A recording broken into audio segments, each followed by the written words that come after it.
Kaj te je najbolj pritegnilo pri knjigi Invalidna sorojenca? Oziroma, zakaj se ti zdi, da bi jo danes morali brati? Tisto, kar me je najbolj nekako pritegnilo, če se ne posvečam zdaj toliko tej vsebini neposredno te knjige, je to, ta knjiga v bistvu razbija to dost okostenelo formo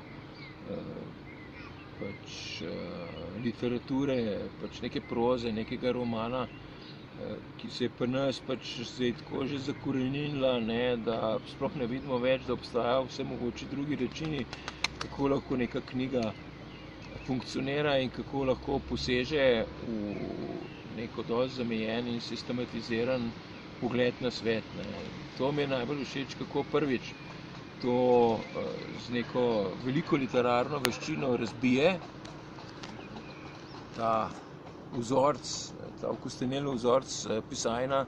Drugo pa to seveda sama vsebina, ki sicer je utopična oziroma distopična, kakor gospod avtor pravi, je pa seveda na nek spreten način se še kako dotika tega, kako živimo, kako funkcioniramo danes in kako bi lahko izkoristili neke prostore, ki jih zaradi te okostenele forme ne opazimo, pa so seveda vse povsod okrog nas oziroma izražajo naše eksistencialno bistvo.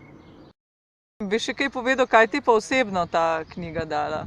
Ja, pa se to mi je dala knjiga. A to ti je dala? Aha. Ne, če zdaj še razpredam naprej, seveda knjiga je en čudovit prikaz tega, kako lahko tudi v nekem totalitarnem režimu ljudje za sebe najdejo prostor svobode in to spet dokazuje, da je literatura, umetnost, poezija